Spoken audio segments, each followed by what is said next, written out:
Cordial saludo para todos los miembros del Colegio Colombiano de Abogados Administrativistas y la comunidad jurídica en general. Soy Juan Carlos Galvis, abogado administrativista y docente universitario. Se me ha pedido por parte de las directivas del colegio hacer una pequeña disertación sobre el caso Gustavo Petro Urrego versus el Estado de Colombia. Así las cosas, mi intervención se basará de forma precisa sobre tres aspectos que considero relevantes. Entre ellos está el contenido de la sentencia, los efectos de la sentencia y qué viene para nuestro ordenamiento jurídico. Antes de eso, pues considero necesario mencionar que los efectos de la sentencia son muy amplios y por razones de tiempo, pues no habría lugar a hacer una disertación sobre cada uno de ellos. En ese orden de ideas, pues abordaré los tópicos que considero más relevantes respecto de ese cambio que va a entrar o esa oportunidad que tenemos como Estado colombiano para hacer un cambio en nuestro ordenamiento. Entonces, en cuanto al contenido de la sentencia, debemos recordar que el conflicto se da por la presunta violación de los derechos políticos de Gustavo Petro. Este conflicto se lleva ante la Corte Interamericana de Derechos Humanos,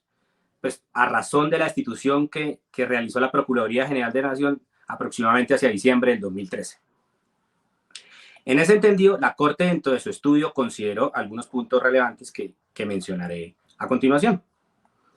Que de acuerdo a la Convención Interamericana de Derechos Humanos, en su artículo 23, numeral 2, existen unos derechos políticos y que la restricción de estos derechos políticos efectivamente se puede dar por cada Estado parte, pero para que esta restricción se dé, para que se apliquen las sanciones al ejercicio de los derechos políticos de los funcionarios de elección popular, debe estar basado en unas garantías mínimas de jurisdiccionalidad, es decir, que sea un juez el que imponga esta tal sanción. Yéndonos a lo textual del artículo, que sea un juez penal. Que estas restricciones no se deben imponer por parte de una autoridad administrativa, como es el caso colombiano de la Procuraduría General de la Nación. Que los Estados partes tienen obligaciones en la Convención y al haber ratificado esta Convención deben someterse a ellos. Que la misma Convención tiene establecido en su artículo 8 unas garantías judiciales mínimas para cada procedimiento y en especial para estos que tratan de la limitación de derechos políticos de funcionarios de elección popular. La interpretación de lo allí establecido en la Convención Interamericana de Derechos Humanos debe ser coherente a lo que se norma o a lo que se regula en nuestro ordenamiento o en el ordenamiento interno de cada Estado parte. Que se debe respetar el principio de imparcialidad, es decir, que no estaba acorde a la Convención Interamericana de Derechos Humanos que la misma autoridad que acusa e investiga sea la que sanciona o juzgue a estos funcionarios. Que en efectos basados en el principio de complementariedad, es decir, que la Corte ejerce un ejercicio complementario a las instituciones o a los organismos internos de cada Estado parte. Para el caso de Gustavo Petro, hubo un pronunciamiento por parte del Consejo de Estado en donde se intentó hacer un control de convencionalidad, pero que para la Corte, pues en efecto hubo una felicitación, en efecto hubo una apreciación puntual sobre esto y manifestó que el Consejo de Estado intentó hacer este control de convencionalidad, pero que no era suficiente. Que el Estado colombiano en efecto violó los derechos políticos de Gustavo Petro al no respetar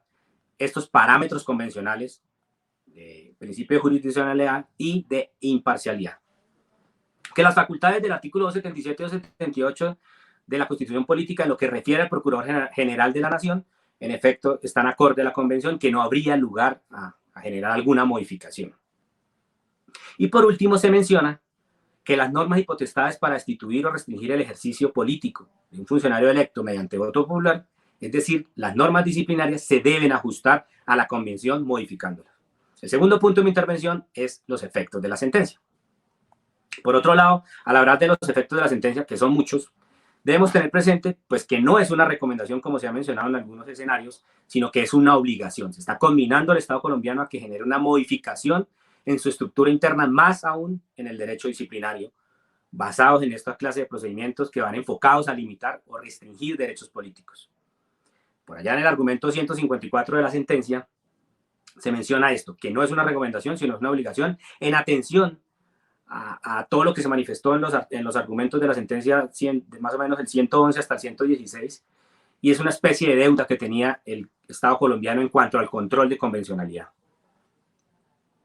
Por último, en mi intervención, abordaré qué viene para el ordenamiento jurídico interno, pero más específicamente para el derecho disciplinario. El futuro de nuestro ordenamiento interno se podría decir que es incierto, porque el efecto de esta sentencia es un efecto rebote, teniendo presente que en nuestra legislación existen múltiples normas en cuanto a la limitación de derechos políticos, desde muchos los escenarios: sancionatorio, administrativo, fiscal, policivo, entre ellos disciplinario. Pero pues por razones de tiempo no habrá lugar a que realice alguna intervención respecto de ello, porque esto daría para una charla completa. En ese orden, lo primero que se debe tener en cuenta es que qué viene para nuestro ordenamiento jurídico desde el ámbito del derecho disciplinario es que se debe modificar la legislación disciplinaria, que no se pueden dar más limitaciones a los derechos políticos de los funcionarios de elección popular por parte de la Procuraduría, porque está claro que está en contra de la convencionalidad. No hay necesidad de reformar la Constitución, como en efecto en la sentencia se dijo, situación que resalto y celebro, que se debe buscar la forma de adecuar ese procedimiento disciplinario a un control convencional, y que este desarrollo, esta forma de adecuación, se debe dar en torno a los principios de jurisdicción e imparcialidad. En ese orden, cabe hacer unas precisiones de cómo se puede desarrollar esta clase de principios. En cuanto al principio de jurisdicción, se ha mencionado por los estudiosos en la materia que se debe solicitar alguna clase de aclaración por parte de la Corte, en el entendido que hay confusión en los términos que el artículo 23.2 de la Convención menciona que debe ser un juez penal. Entonces, aquí se ha mencionado que se debe solicitar una aclaración en busca de una solución pacífica y que sea armonizadora de nuestro derecho disciplinario. Hay otras personas que consideran, otros estudiosos que consideran que no hay necesidad de realizar una aclaración a la Corte, sino que en efecto se debe hacer una interpretación y que producto de ella se debe ajustar a nuestro ordenamiento. Ahí hay algunos que han recomendado y han mencionado como el cómo no se podría dejar ante un juez penal teniendo en cuenta esa autonomía que se ha buscado el derecho disciplinario, y cómo hay otros que mencionan que se debería acercar al derecho administrativo por haber sido esta jurisdicción la que ha desarrollado el control posterior de legalidad de toda esta clase de actos. Lo que sí queda muy claro y es preciso es que a raíz de ese principio de imparcialidad, la Procuraduría General de la Nación no puede llevar las actividades de acusación, investigación o en su efecto sancionar a estos funcionarios. Es decir, que se debe separar las funciones de investigación y acusación por parte de la Procuraduría General de la Nación. De allí viene una serie de consideraciones que han mencionado muchos en muchos foros jurisprudenciales y conferencias en cuanto a cuál puede ser la solución. Estas eran las pequeñas apreciaciones que tenía sobre el tema, y en conclusión, o la gran conclusión de esta sentencia, es que debemos aprovechar esta oportunidad para saldar esa deuda de convencionalidad y adecuar nuestro ordenamiento para evitar la repetición de estas vulneraciones, en el entendido de las precisiones que ya hice con antelación. Muchas gracias.